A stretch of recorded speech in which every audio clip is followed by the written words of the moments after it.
Hi friends, how are you? I hope you all are doing well and healthy. In our previous video, I have discussed about low back pain. उसमें मैंने कुछ conditions बताए थे like spondylosis, spondylitis, spondylolisthesis, herniation, muscle stiffness, myofascial pain, piriformis syndrome etcetera, जिसके कारण back pain होता है। मुझे कुछ लोगों ने कहा कि सर हम पहचानें कैसे, जानेंगे कैसे? ठीक है, तो ठीक है, मैं एक एक कंडीशन डिस्कस कर देता हूँ। आज मैं स्पॉन्डिलोसिस के बारे में बताता हूँ। ठीक है, तो ये होता क्या है? ठीक है, ये आपको आर्थराइटिस पता है? ठीक है, जब क्या होता है, बोन के बीच का जो है स्पेस कम हो जाता है। ठीक है, तो ऑब्वियसली सी बात है, अगर ये दो बोन है, ये एक बोन है, ये एक बोन है, अगर इन दोनों में गैप कमेगा तो बीच में अगर कुछ होगा लाइक दिस, तो ये को प्रेस होगा, और यहाँ से अगर कुछ निकल रहा होगा वो भी प्रेस होगा। मैं बता रहा हूँ, ठीक है, मैं दिखा दूंगा थोड़ा सा डायग्राम में। ठीक है, वो होता है स्पॉन्डिलोसिस। सर्वाइकल में होता है, सर्वाइकल मतलब नेक में पेन होता है, थोरासिक में कभी कभी होता है, और लंबर रीजन में बैक में भी पेन होता है, लोअर बैक में, इसको लंबर कहते हैं। ठीक है, तो स्पॉन्डिलोसिस ये होता है। इसमें होता क्या है, पेन इज़ वेरी कॉमन। आपको पेन होगा, आपको आगे झुकने में भी दिक्कत होगा, हो सकता है हर डायरेक्शन में पेन हो, आगे झुकने में हो, पीछे भी हो सकता है किसी एक डायरेक्शन में पेन हो। अगर कॉम्प्रेशन किसी डायरेक्शनल है, ठीक है, तो भी पेन होता है।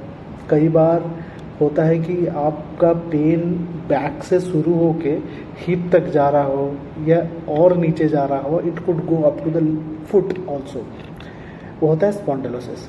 ठीक है, ये उसका सिम्टम्स है। होता हर एक में एक जैसा ही पेन है, ठीक है, बट हम उसको जब डायग्नोसिस में क्या है, आपका एक्सरे है, आपका सिटी स्कैन है, एमआरआई है, ये confirmative. MRI is the most confirmative investigation in radiology. ठीक है, फिर मैं आपको बता देता हूँ, आपको let me show you in my system. ठीक है, तो उस पर आप देख लीजिए।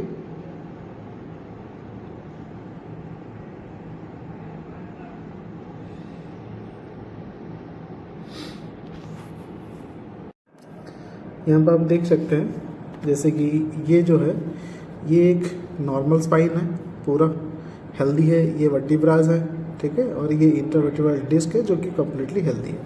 और साथ ही में आप देख सकते हैं स्पॉन्डिलोसिस, इसमें आप देख सकते हैं कि इसमें ये जो दोनों वर्टिब्रास है ये कंप्रेस हो चुका है, और इन बिटवीन वर्टिब्रा जो है ये भी इसमें कंप्रेस हो रहा है। ठीक है, और दूसरी अगर इसको मैं आपको और एक दिखाऊं, ये देखिए, ये मैं सिस्टम में दिखा रहा हूँ आपको। ये एक वर्टिब्रा है, बोन है, ये एक वर्टिब्रा है, दूसरा बोन है, और ये इंटरवर्टिब्रल डिस्क है, इन दोनों वर्टिब्रास के बीच में होता है। ठीक है, और ये नर्व रूट है जहाँ जो वहाँ से निकलता है।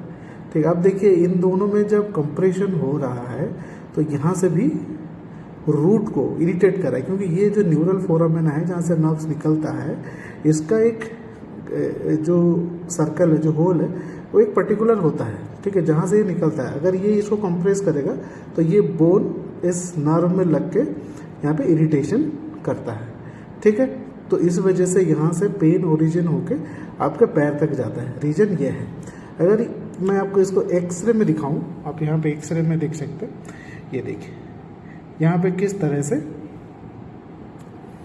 आपके दोनों वर्टिब्रास के बीच में जो इंटरवर्टिब्रल डिस्क है वो कंप्रेस हो रहा है, और यहाँ पे इसको प्रेस कर रहा है। ठीक है, ये डीजेनरेट भी हो गया।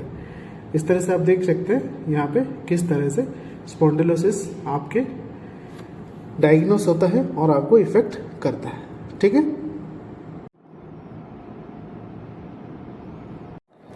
तो दोस्तों यहाँ पे आपने देखा रेडियोलॉजी में हम कैसे पता करते हैं और एनाटॉमिकली क्या चेंजेस होते हैं बेसिकली। ठीक है, अब यहाँ से ये एक कंडीशन हो गया जिसको हम स्पॉन्डिलोसिस कहते हैं। ठीक है, तो इसके बाद क्या होता है, इसके ट्रीटमेंट ठीक है। अब कंफर्म हो गया आपका ट्रीटमेंट, तो इसमें हम 3 तरह का ट्रीटमेंट यूज़ करते हैं, क्या करते हैं। पहला होता है मेडिसिनल, ठीक है, आपको मेडिसिन खाना पड़ता है। मेडिसिन में क्या खाएंगे आप, देखिए, एक है पेन को कम करने के लिए एनाल्जेसिक्स खाना पड़ता है, ठीक है, जिसमें कई तरह के एनाल्जेसिक्स आते हैं, जो कि आप खुद से मत ले लीजिएगा, मैंने पहले वीडियोस में भी कहा था। आप हमेशा किसी डॉक्टर से पूछकर उनसे सलाह लेके फिर लीजिए। एक एनाल्जेसिक्स आता है, उसको आपको खाना है ताकि आपका पेन कंट्रोल में रहे। और दूसरा चीज़ होता है, थोड़े से कैल्शियम लेने पड़ते हैं, ठीक है, और विटामिन D3, ठीक है। इस तरह से कुछ मेडिसिन आपको लेने पड़ते हैं। अगर आपको गैस्ट्राइटिस है, आपको गैस बनते हैं, तो इस मेडिसिन के साथ गैस टैबलेट लेना जरूरी है। और फिर से मैं कह रहा हूँ, इसको किसी भी डॉक्टर के प्रिस्क्रिप्शन से ही लीजिएगा, ठीक है। मेडिसिन के साथ साथ, क्योंकि ये मैकेनिकल प्रॉब्लम्स होते हैं, आपका कई बार बैठने से होता है, खड़े होने से होता है, तो ये एडवाइस किया जाता है आप फिजियोथेरेपी करा लीजिए। फिजियोथेरेपी में क्या होगा, वो मैकेनिकल कंडीशंस इसमें दूर किए जाते हैं। जैसे कि दोनों बोन में कंप्रेस्ड है, तो ट्रैक्शन इसमें दिया जाता है। ट्रैक्शन का मतलब क्या होता है, खींचना, अलग करना, ठीक है। लुम्बर ट्रैक्शन है, सर्वाइकल ट्रैक्शन है, हम ट्रैक्शन इसमें दिया जाता है। दूसरी चीज़ है, थोड़ी सी स्ट्रेचिंग एक्सरसाइजेस होते हैं जो कि एसोसिएटेड मसल्स हैं, जैसे कि पायरिफॉर्मिस है, ठीक है, और आपका पैरास्पाइनल मसल्स हैं, लिवेटर है सर्वाइकल पेन में, ठीक है। इस तरह से मसल्स को, जो कि फिर से मैं कह रहा हूँ, एक प्रॉपर क्वालिफाइड फिजियोथेरेपिस्ट के पास जाके करिएगा, खुद से कुछ भी मत करिए। तीसरा चीज़ है, हम लोग इसमें IFT, इंटरफेरेंशियल थेरेपी या अल्ट्रासोनिक थेरेपी, हम इसमें रेकमेंड करते हैं, क्योंकि इससे आपका उस रीजन में लोकली ब्लड फ्लो इंक्रीज होता है और आपका पेन रिड्यूस होता है। Physiotherapy is also highly recommendable, आपको कराना चाहिए। थर्ड ऑप्शन है, अगर आपका कंडीशन बहुत खराब है, पेन आप सह नहीं पा रहे हैं, 1 मिनट भी नहीं बैठ पा रहे हैं, या फिर आपको जब रेडियो इन्वेस्टिगेशन होता है, एक्सरे, MRI वगैरह, उसमें आपको ये पता चलता है कि आपका कंडीशन बहुत खराब है, डिस्क एकदम से कंप्रेस हो रहा है, न्यूरॉन्स को, वहाँ से ओरिजिन होने वाले नर्व को बहुत ज़्यादा इरिटेट कर रहा है, कंप्रेस कर रहा है, न्यूरल फोरामेना है ही नहीं, तो जिसको हम लोग बहुत क्या बोलेंगे, बहुत खराब कंडीशन में है, उसमें हम रेकमेंड करते हैं आप सर्जन से मिलिए, ठीक है। न्यूरो सर्जन से मिल सकते हैं, ऑर्थोपेडिक स्पाइनल स्पेशलाइज सर्जन से भी मिल सकते हैं, उनसे मिलके वहाँ पे आप सर्जरी करा सकते हैं। एक छोटा सा आपको जानकारी देता हूँ, सर्जरी में होता क्या है। जनरली 3 तरह की सर्जरी होती है। जनरली एक होता है डीकम्प्रेसिव सर्जरी, उसमें क्या होता है, जो वर्टिब्रा मैंने बताया, ये बोन, ठीक है, उसके ये एक बोन है, ये एक बोन है, बीच में इंटरवर्टिब्रल डिस्क कंप्रेस हो रहा है, तो इस बोन में और इस बोन में 2 स्क्रू डाल के इसको डिस्ट्रैक्ट किया जाता है, जिससे इंटरवर्टिब्रल स्पेस बढ़ जाता है और वहां से न्यूरल फोरामेना का एरिया बढ़ जाता है, इरिटेशन कम हो जाता है और उस स्क्रू को वहां पे फिट कर दिया जाता है। एक सर्जरी ये होता है।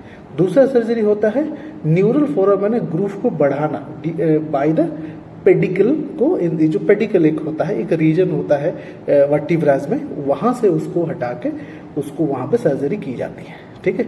और एक थर्ड टाइप की सर्जरी होती है जिसको लैमिनेक्टोमी कहता है, लामिना को पूरी तरह से निकाल दिया जाता है, जिससे इंटरवर्टिब्रल स्पेस बढ़ता है और न्यूरॉन्स को ग्रूव मिल जाता है, इरिटेशन नहीं होता और रेडिएटिंग पेन जो कि आपके कमर से पैर तक जाता था वो नहीं होता, ठीक है दोस्तों।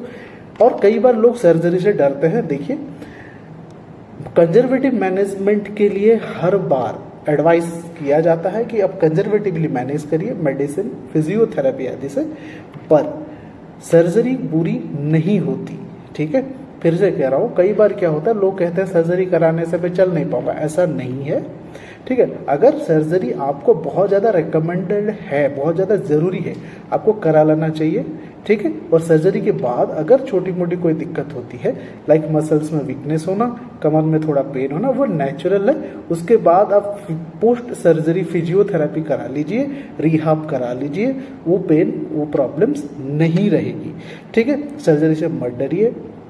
मैं यहाँ पे किसी ट्रीटमेंट को प्रमोट नहीं कर रहा हूँ, मैं यहाँ पे सिर्फ आपकी जानकारी के लिए बता रहा हूँ कि इस तरह की ट्रीटमेंट्स अवेलेबल है मार्केट में, ठीक है, हाँ, सोसाइटी में।